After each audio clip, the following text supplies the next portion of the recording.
Anda pernah tengok tak? Ada pasukan yang nampak macam semua benda menjadi. Semua projek berjaya. Tapi ada pasukan lain, macam asyik sangkut je. Kenapa agaknya ya? Selalunya kan, jawapannya bukan sebab strategi yang hebat atau bakat luar biasa. Puncanya sesuatu yang lagi asas. Komunikasi. Dan hari ni, kita nak kupas kenapa komunikasi pengurus tu bukan setakat soft skill biasa-biasa. Tapi sebenarnya, kemahiran paling kritikal untuk kejayaan. Okey, mari kita pegang pada satu idea penting ni. Ini adalah intipati untuk perbincangan kita hari ni. Bunyinya mudah je. Komunikasi yang betul-betul menjadi tu bukanlah pasal apa yang anda cakap, tapi ia adalah tentang apa yang pasukan anda dengar dan faham. Nampak macam sama kan? Tapi tak. Jurang antara niat kita dengan persepsi orang lain, kat situlah selalunya semua masalah bermula. Kita mulakan dengan bab pertama, mesej yang hilang arah. Yang ni kita semua pernah rasa kan? Dapat email tapi faham lain. Masuk mesyuarat, keluar mesyuarat lagi pening kepala. Arahan bos macam, dia suruh buat apa tadi? Inilah dia, masalah klasik mesej hilang arah. Benda ni nampak kecil tapi inilah punca utama kenapa projek boleh kelam kabut dan gagal. Jadi, apa punca sebenar masalah komunikasi ni? Inilah dia. Masalah paling besar ialah bila kita sebagai penghantar mesej tak sedar langsung yang orang lain faham benda yang sangat berbeza. Contoh mudah, kita bagi maklum balas dengan niat nak bantu, nak bagi semangat. Tapi pasukan kita dengar macam satu kritikan pedas. Nampak tak jurang tu? Jurang inilah pembunuh senyap dalam organisasi. Motivasi boleh jatuh, arahan jadi tak jelas dan matlamat pun makin jauh. Baiklah, kalau dah ada masalah, mesti ada wira yang selesaikan kan? Dalam cerita ni, siapa wira kita? Siapa yang kerja dia untuk tutup jurang komunikasi ni? Jawapannya, dah tentulah pengurus. Tapi, untuk jadi pengurus yang hebat, dia kena pandai pakai 3 topeng atau mainkan 3 peranan penting.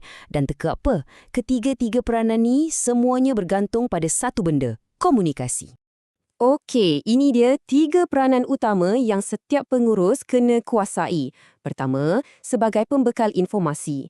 Kedua, sebagai penghubung interpersonal. Dan ketiga, sebagai pembuat keputusan. Nampak macam berbeza kan? Memang pun, setiap satu ni perlukan cara komunikasi yang lain. Jom kita tengok satu persatu apa maksudnya semua ni.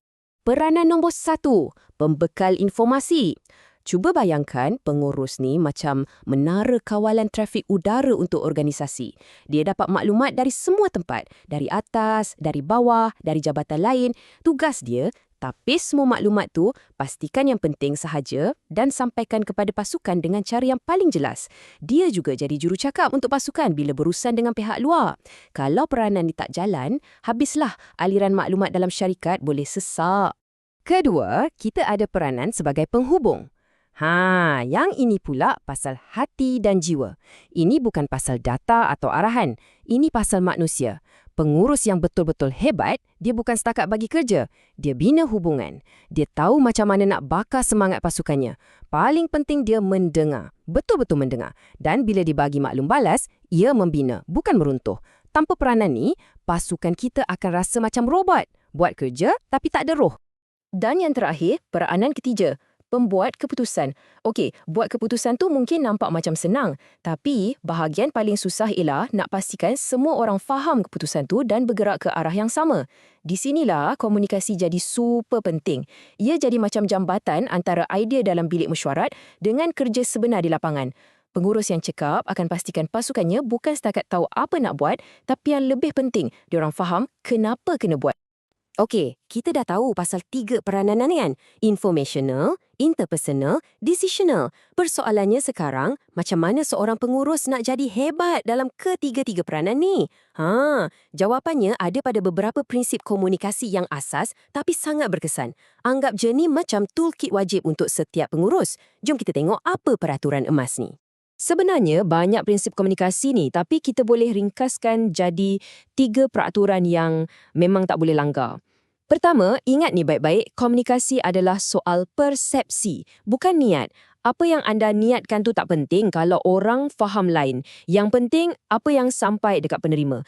Kedua, ini menarik, anda tak boleh pilih untuk tidak berkomunikasi. Mustahil. Nanti kita tengok kenapa. Dan yang ketiga, komunikasi ni umpama talian hayat organisasi.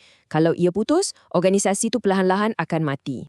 Jom kita kupas sikit peraturan nombor 2 tadi. Anda tak boleh tidak berkomunikasi. Bunyi macam pelik kan? Apa maksudnya tu? Cuba fikir sekejap. Apa jadi bila anda sebagai seorang pengurus pilih untuk diam? Bila ada masalah, anda senyap. Bila ada gosip, anda senyap. Adakah diam tu maksudnya tiada mesej? Ataupun diam tu sebenarnya menghantar satu mesej yang sangat kuat? Inilah jawapannya. Sebenarnya mustahil untuk kita tak berkomunikasi. Sebab bila anda diam anda tu bukan satu ruang kosong. Pasukan anda akan isi ruang kosong tu dengan andaian dan tafsiran mereka sendiri. Mungkin diorang fikir, bos tak peduli. Atau, mesti dia tak setuju dengan idea aku. Paling teruk, mesti ada berita buruk yang dia tak nak bagi tahu. Nampak tak? Dalam banyak keadaan, diam anda tu lagi bising daripada kata-kata. Ini membawa kita kepada satu pilihan yang sangat penting. Setiap kali kita berinteraksi dengan pasukan, kita sebenarnya sedang membuat satu pilihan. Sama ada kita sedar atau tidak. Pilihan antara membina suasana komunikasi yang menyokong ataupun yang defensif. Adakah cara kita bercakap tu membuka pintu untuk orang lain berkongsi idea, untuk mereka berkembang? Atau adakah ia membina satu tembok ketakutan, buat orang rasa terancam? Pilihan ni akan tentukan sama ada pasukan anda akan mekar atau layu. Baiklah, sekarang jom kita zoom out sikit. Kita tengok gambaran yang lebih besar. Semua komunikasi ni berlaku kat mana? Untuk faham benda ni, kita kena ubah cara kita fikir pasal sebuah syarikat atau organisasi. Lupakan sekejap imej organisasi macam sebuah mesin yang ada gear dan skru. Cuba kita bayangkan ia sebagai sesuatu yang lain. Bayangkan ia sebagai sebuah organisma yang hidup, macam badan kita. Bila tangan kita sakit, satu badan rasa tak selesa kan? Sama macam organisasi. Bila bahagian marketing ada masalah, bahagian sales pun akan terasa tempiasnya. Bila bahagian teknikal cipta satu kejayaan, satu organisasi akan rasa bersemangat. Setiap bahagian tu saling bersambung dan saling mempengaruhi.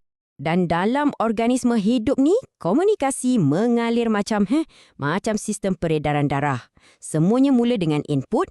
Ini adalah orang-orang kita, budaya syarikat, ilmu dan alatan yang kita ada. Kemudian, semua ni masuk fasa integrasi. Kat sinilah semua elemen ni digabungkan, bekerjasama dan akhirnya ia akan hasilkan output. Boleh jadi produk, servis yang mantap ataupun keputusan-keputusan penting. Tapi, kitaran ni tak akan lengkap. Ada satu lagi bahagian yang paling penting, iaitu maklum balas atau feedback. Inilah otak kepada organisma kita. Inilah yang membolehkan organisma ni belajar. Belajar dari kesilapan dan juga belajar dari kejayaan. Maklum balas inilah yang masuk balik ke dalam sistem sebagai input baru supaya organisma ni boleh perbaiki diri dan jadi lebih baik. Tanpa maklum balas, syarikat tu akan asyik buat silap yang sama berulang kali. Okey, kita dah cover banyak benda. Kita dah tengok apa masalahnya, apa peranan pengurus, apa prinsip penting dia dan macam mana organisasi ni berfungsi macam organisma hidup. Sekarang, sampailah kita ke soalan paling penting. Jadi, apa kesannya? Kenapa kita kena kisah pasal semua ni? Apa untungnya kalau kita betul-betul mahir dalam komunikasi ni? Betul, kenapa nak susah-susah kan? Sebabnya, mudah je. Ganjaran bila kita betul-betul kuasai komunikasi ni, bukan benda yang abstrak, bukan sekadar rasa seronok. Ia adalah hasil yang betul-betul nyata. Benda yang kita boleh nampak, boleh ukur dan ia boleh ubah prestasi pasukan kita secara total. Cuba bayangkan ni, bila komunikasi mantap, masalah selesai lebih cepat. Pelanggan pun akan lebih puas hati. Anda akan ada satu pasukan yang bukan setakat datang kerja untuk gaji, tapi betul-betul bersemangat nak menyumbang. Bila ada perubahan, orang tak takut. Dan yang paling best, prestasi pasukan akan melonjak naik. Inilah hasilnya. Inilah ganjarannya. Jadi, sebagai kesimpulan, ingatlah analogi utama kita tadi. Organisasi kita ni bukan macam mesin yang tak ada perasaan. Ia adalah satu organisma yang hidup, yang bernafas. Dan komunikasi itulah darah yang mengalir dalam organisma ni. Ia bawa oksigen, bawa nutrien ke setiap bahagian dan pastikan organisma ni sentiasa sihat, bertenaga dan boleh terus membesar. Sebelum kita berakhir, saya nak tinggalkan anda dengan satu soalan. Soalan untuk anda renungkan. Fikirkan tentang cara anda berkomunikasi setiap hari, dalam setiap email, setiap mesyuarat, setiap perbualan. Tanya diri anda, Adakah gaya komunikasi saya ni sedang membina satu suasana yang menyokong, yang membuatkan orang rasa selesa untuk berkembang? Ataupun ia sedang membina satu tembok yang defensif? Jawapan kepada soalan ni bukan sahaja tentang siapa diri anda sebagai seorang pengurus, tapi ia juga bakal menentukan masa depan dan nasib pasukan anda.